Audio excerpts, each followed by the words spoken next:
काफ़ी समय पहले की बात है। एक गांव में एक अंधी बुढ़िया रहती थी। वह गणेश जी की परम भक्त थी।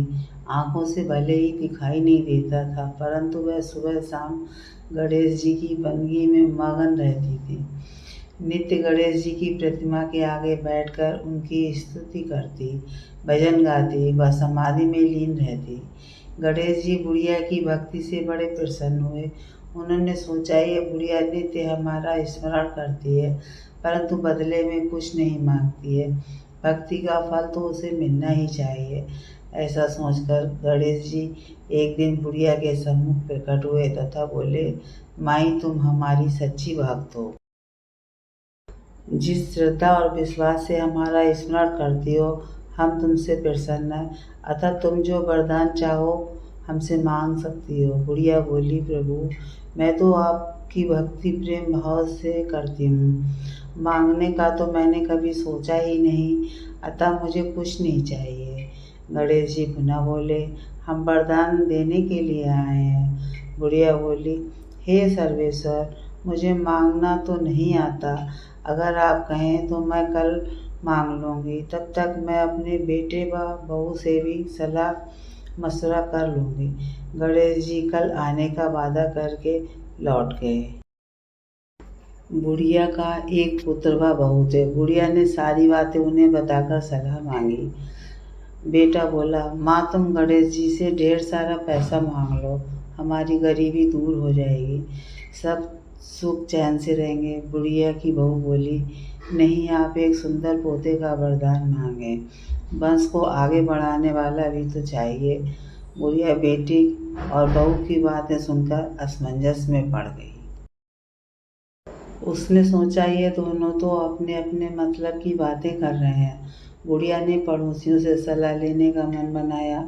पड़ोसन भी नेक दिल की थी। उसने बुढ़िया को समझाया कि तुम्हारी सारी जिंदगी दुखों में की है, अब जो थोड़ा जीवन बचा है वह तो सुख से व्यतीत हो जाए।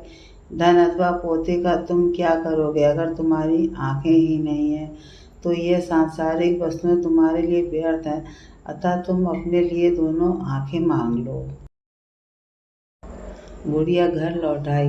बुढ़िया और भी सोच में पड़ गई। उसने सोचा, कुछ ऐसा मांगूं जिससे मेरा बहू व बेटे सबका भला हो, लेकिन ऐसा क्या हो सकता है?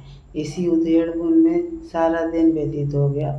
बुढ़िया कभी कुछ मांगने का मन बनाती तो कभी कुछ, परंतु कुछ भी निर्धारित न कर सकी। दूसरे दिन गणेश जी पुनः प्रकट हुए तथा बोले, आप जो भी मांगोगे वह हमारी कृपा से हो जाएगा, ये हमारा वचन है। गणेश जी के पावन वचन सुनकर बुढ़िया बोली, हे गणपति, यदि आप मुझसे प्रसन्न हैं तो कृपा करके मन इच्छित वरदान दीजिए। मैं अपने पोते को सोने के गिलास में दूध पीते देखना चाहती हूँ।